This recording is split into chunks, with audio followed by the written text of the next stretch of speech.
Bab 326. Wanita bergaun polos. Dengan adanya ucapan sang dewa, Claude sontak merasa lega. Dia tahu bahwa orang yang ada di hadapannya ini jauh lebih kuat daripada Kaisar Agung. Dia pun menangkupkan tangannya ke arah Dewa Yu, lalu pergi bersama pengurus Qin. Begitu tiba di lokasi pertempuran, kala itu Sander telah membunuh hampir 100 ahli dari Asosiasi Dagang Lautan Awan.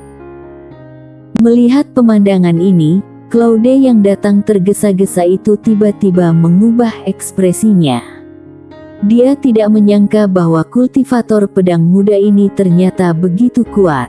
Para ahli tingkat Kaisar Dewa dari Asosiasi Dagangnya bukanlah lawannya. Sialan, dia sama sekali bukan kultivator pedang biasa. Terdengar suara ledakan.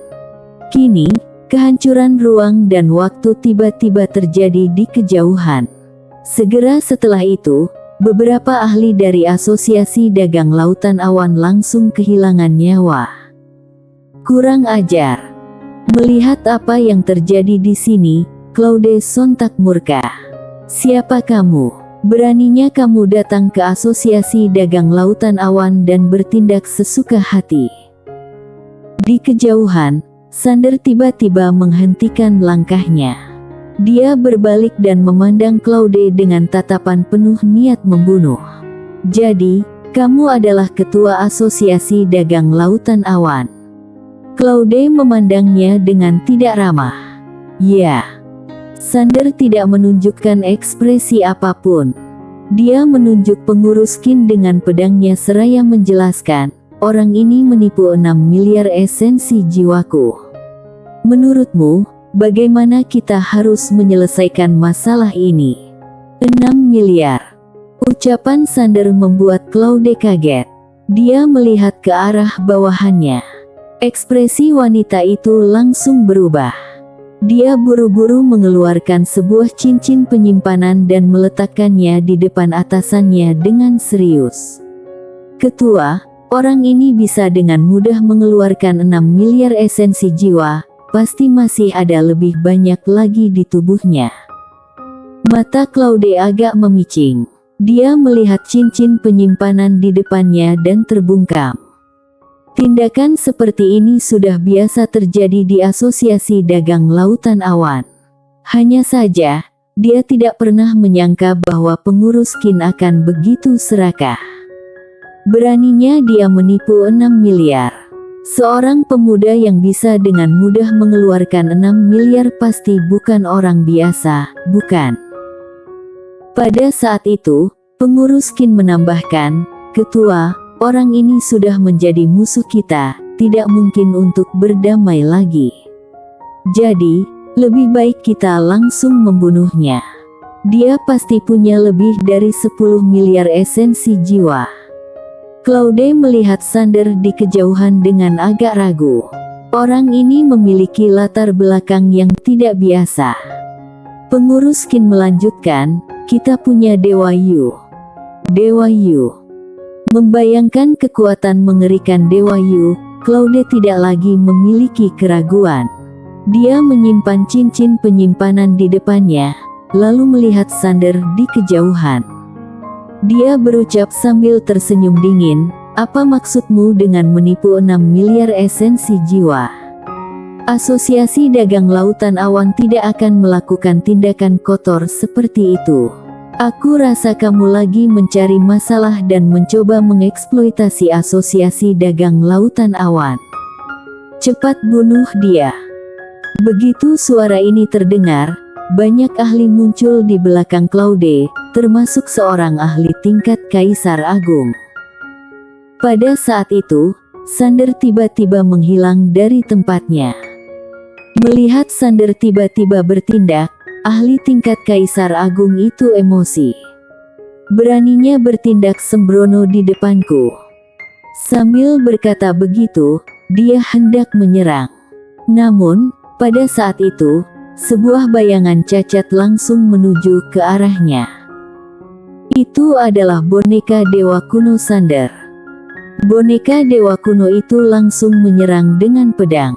Dia menghantam ahli tingkat Kaisar Agung itu beberapa ratus meter jauhnya. Melihat pemandangan ini, ahli itu terkejut dan marah.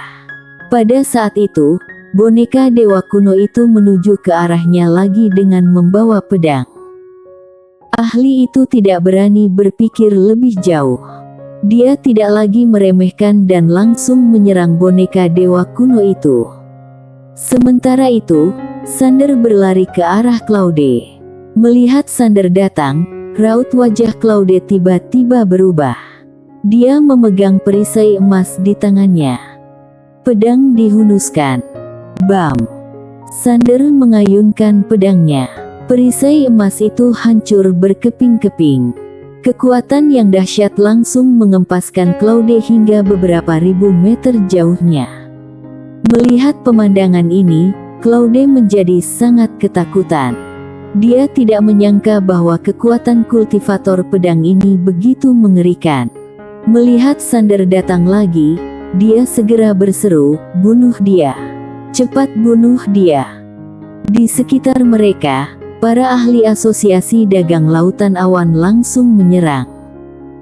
Di kejauhan, mata Sander dipenuhi dengan amarah. Dia tiba-tiba melangkah ke depan dan mengangkat pedangnya. Cahaya pedang muncul. Bam! Dalam sekejap, ruang dan waktu beberapa ribu meter di depan Sander sontak hancur. Puluhan ahli asosiasi dagang lautan awan langsung tewas begitu saja. Melihat pemandangan ini, Claude langsung berbalik dan kabur. Melihat Claude lari begitu saja, para ahli kehilangan keberanian mereka. Mereka langsung berbalik dan melarikan diri. Pemuda ini membunuh para kaisar dewa dengan mudahnya, sungguh menakutkan. Mereka hanya bekerja dengan upah mati, tidak perlu mempertaruhkan nyawa. Sander tiba-tiba melihat Claude dan pengurus Qin di kejauhan. Sosoknya berkelebat dan langsung meluncur ke arah mereka. Melihat Sander datang, wajah Claude seketika berubah pucat. Dia segera meminta pertolongan. "Dewa Yu, tolong selamatkan aku." Dewa Yu. Mendengar ucapan Claude, langit segera bergemuruh. Sekejap kemudian, tekanan yang mengerikan menyebar. Sander segera berhenti. Dia melihat ke langit. Ketika tekanan itu muncul, dunia lautan awan langsung menjadi kabur. Hanya dengan satu tekanan, dunia lautan awan ini sudah hampir tidak bisa bertahan. Sander pun memicingkan mata. Dia memegang pedangnya erat-erat. Tatapan matanya tampak serius, tetapi tidak menunjukkan tanda-tanda ingin mundur. Saat itu, seorang pria tiba-tiba muncul di langit. Dengan satu langkah, dia langsung muncul di samping Claude. Orang yang datang adalah Dewa Yu. Ketika Dewa Yu melihat Sander, dia terkejut dan spontan berkata, "Apa?" Sander juga mengernyit. Dia tidak pernah menduga akan bertemu dengan orang ini di sini. Orang ini satu kelompok dengan asosiasi dagang lautan awan. Sementara itu, Claude yang berada di samping segera berkata, "Dewa Yu, dia orangnya, bunuh dia." Dewa Yu segera berbalik dan melihat Claude. Dia mengerutkan kening sambil bertanya, "Apakah kita kenal?" Claude tampak terkejut. "Dewa Yu."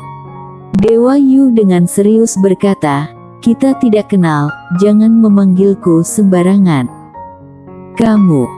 Claude sangat terkejut dan segera mundur terus-menerus. Dewa Yu melihat Sander sambil berucap, "Kamu beraninya merampok secara terang-terangan." Jelas, dia mengira bahwa Sander datang untuk merampok. Sander menjawab tanpa ekspresi, "Wanita itu menipu 6 miliar esensi jiwaku." Kemudian, dia menjelaskan situasinya. Setelah mendengarnya, Dewa Yu menoleh ke arah pengurus Qin yang wajahnya memucat. Dia mengerutkan kening, lalu bertanya, "Kamu menipu esensi jiwanya. Apa kamu gila?" Hah. Wajah pengurus Qin menjadi makin pucat. Dewa Yu segera menggeleng. Mencuri dari anggota keluarga Yang. Bagaimana bisa dia berani? Dia bahkan tidak berani. Pada saat itu, Claude segera membuka tangan dan sebuah pelat terbang dari tangannya. Dia memanggil seseorang. Melihat ini, Dewa Yu tampak mengernyit. Sander melihat Dewa Yu dan bertanya, "Kamu mau membantu mereka?" Dewa Yu segera menggeleng. "Kami tidak kenal satu sama lain, benar-benar tidak." Sander melihat Dewa Yu, kemudian langsung meluncur ke arah Claude. Sinar pedang tampak menyilaukan. Dia tiba di depan Claude dalam sekejap. Wajah pria itu seketika memucat. Dia kembali mengeluarkan perisai hitam dan meletakkannya di depannya. Bam! Begitu pedang ditebaskan, perisai hitam itu hancur berkeping-keping. Kekuatan yang luar biasa langsung membuang Claude terpental beberapa ribu meter jauhnya. Namun saat dia berhenti, tubuhnya langsung hancur dan hanya tersisa jiwanya. Serak! Sebuah pedang tiba-tiba menusuk dahi Claude dan menancapkannya di tempat. Pada saat yang sama, suara amarah terdengar dari langit yang jauh. "Kurang ajar!" Begitu suara itu terdengar, sebuah tangan raksasa muncul dan menuju Sander. Ahli tingkat Kaisar Agung. Bahkan, itu adalah Kaisar Agung Su Yue. Di hadapan Kaisar Agung ini, Sander sama sekali tidak takut.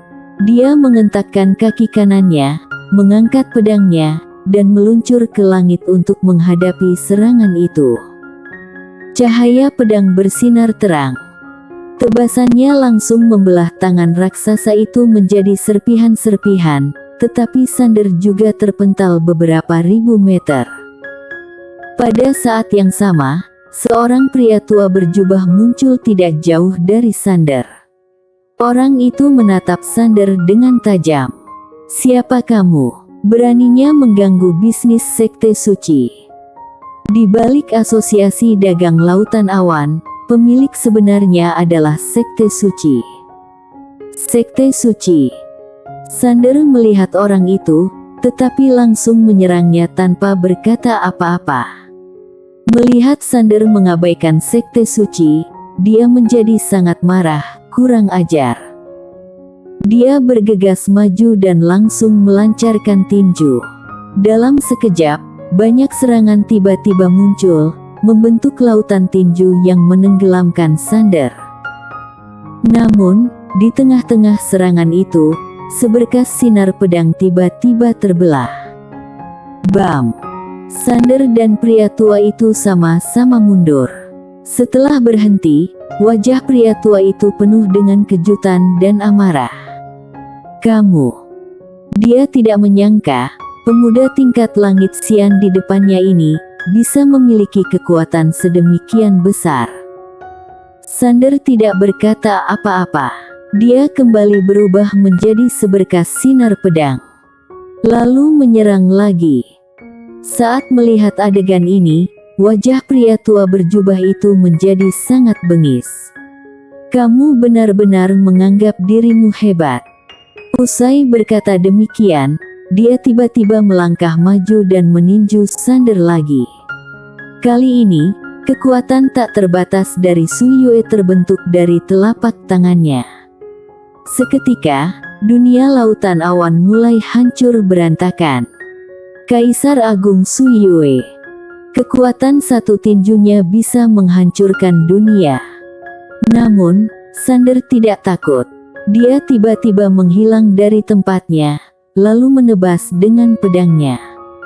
Jurus menebas langit menghunus pedang ke-45.